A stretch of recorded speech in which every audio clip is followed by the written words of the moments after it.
हमारा घर दाता दरबार के सामने वाली गली में था। उन दिनों अब्बा का हाथ मशीन में आकर कट गया और वो अपाहिज होकर घर बैठ गए। घर के इकलौते कमाने वाले के काम न करने लायक होने के बाद घर में बहुत परेशानी रहने लगी। हम 6 भाई बहन थे और अम्मी एक घरेलू महिला। जब घर में फाके पड़ने लगे तो उन्होंने मजदूरी के लिए कोई काम ढूंढना शुरू किया, लेकिन जब कहीं काम न मिला तो पेट की आग बुझाने के लिए मजार से लंगर का थाना लाने लगी। एक दिन वहां सफाई करने वाले आदमी ने मेरी माँ को मजबूर देखकर कहा कि तुम दरबार की सफाई का ही काम कर लो। उन दिनों सफाई करने वालों को दरबार पर आने वाले लोग कुछ न कुछ नजराना दे जाते थे। इस तरह शाम तक इतने पैसे बन जाते थे कि ठीक ठाक गुजारा हो जाता था। जब अम्मी सफाई करती तो हम दरबार में आए दूसरे बच्चों के साथ खेलते रहते और हमें खाना भी लंगर से मिल जाता। ये हमारा सुनहरा बचपन था। हमें एहसास तक नहीं था कि हम गरीब हैं या हमारे घर में कोई सुविधा नहीं या हम लंगर खाते हैं। हमारी खुशियां तो बस खेल कूद तक ही सीमित थीं। एक बार तेज बारिश में हमारे घर की छत गिर गई। माँ रोने लगी और मैं हंस रही थी। मुझे लगा अच्छा हुआ, अब हम नए घर में रहेंगे। ये नहीं पता था कि नए घर यूं ही नहीं मिलते। खैर, अब्बा के एक दोस्त ने हमें पास में एक घर दिला दिया जिसका किराया बहुत कम था। ये एक कमरे का घर था जिसमें छोटा सा आंगन था। मालिक ने दया करके हमें ये छत दी थी। जब मैं 12 साल की हुई तो माँ को मेरी शादी की चिंता सताने लगी, मगर वो जानती थी कि हम इतने गरीब हैं कि कौन रिश्ता लाएगा, इसलिए वो अक्सर उदास रहने लगीं। हम सालों से इस मोहल्ले में रहते थे। मोहल्ले वाले अम्मी की इज्जत करते थे क्योंकि वो अब्बा की हालत से वाकिफ थे। एक दिन मैं माँ के साथ दरबार गई तो देखा कि वहाँ पुलिस वालों की ड्यूटी लगी हुई थी। एक पुलिस वाले ने मुझे देखा और पसंद कर लिया। यहीं से मेरी जिंदगी ने नया मोड़ लिया। उसने माँ के बारे में मोहल्ले से जानकारी ली। सबने उनकी तारीफ की कि इज्जतदार औरत हैं, मजबूरी में यहाँ काम करने लगी हैं। कुछ दिनों बाद मोहल्ले की एक औरत जो माँ की सहेली थी उस पुलिस वाले का रिश्ता लेकर आई। माँ को रिश्ता पसंद आया। अब्बा से सलाह करके उन्होंने हाँ कर दी। अब्बा को ये रिश्ता खास पसंद नहीं था, मगर जहाँ किस्मत जुड़ी हो वहाँ किसका जोर चलता है। उस पुलिस वाले का नाम अतीक था।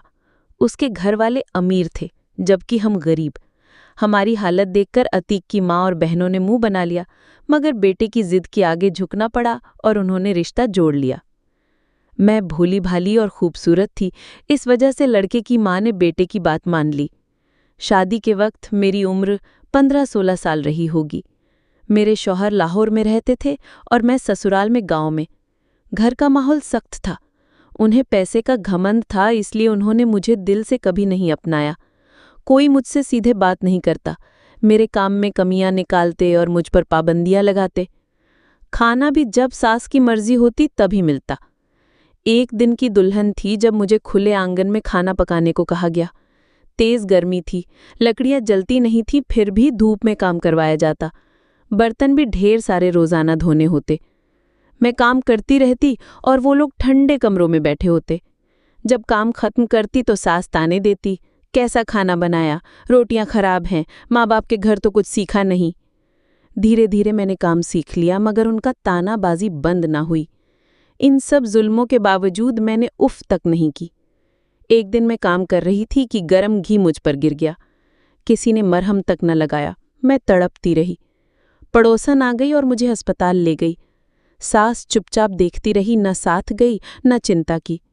वो मुझे बहू मानती ही नहीं थी क्योंकि मैं गरीब और अपाहिज बाप की बेटी थी। शौहर हफ्ते में एक बार आते और एक रात रुककर चले जाते। सारा खर्च सास के हाथ में होता जो मुझे कुछ न देती। इन्हीं हालात में अल्लाह के हुक्म से मैं उम्मीद से हो गई। तबीयत खराब रहने लगी, मगर किसी ने परवाह नहीं की। काम वैसे ही चलता रहा। जब बच्चे की पैदाइश का वक्त नज़दीक आया तो सास ने मुझे मायके भेज दिया। वहाँ बेटा हुआ, मगर किसी ने हाल न पूछा।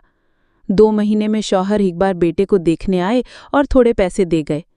वापसी पर माँ ने चुपचाप मुझे उनके साथ भेज दिया।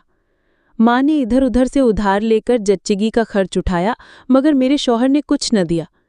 अतीक को अपने पुलिस अफसर होने का घमंड था, इसीलिए वो मेरे मायके वालों को तुच्छ समझते थे। हमेशा गुस्से में रहते ताकि हमारे घर वाले दबाव में रहें। वो मेरे माँ बाप की इज्जत नहीं करते थे, मगर मुझसे कहते कि मैं उनके घर वालों की इज्जत करूं। मैं मजबूरन करती भी थी, क्योंकि मेरे माँ बाप मेरे और मेरे बेटे का बोझ नहीं उठा सकते थे। 3 साल इसी तरह चाकरी में गुजार दिए। फिर अल्लाह ने एक बेटी से नवाजा, मगर उसी दिन मेरे शौहर सस्पेंड हो गए। तब सबने मेरी बेटी को मनहूस कहना शुरू कर दिया। उनकी बेरुखी और बढ़ गई। मुझे खुद एक बोझ समझा जाने लगा।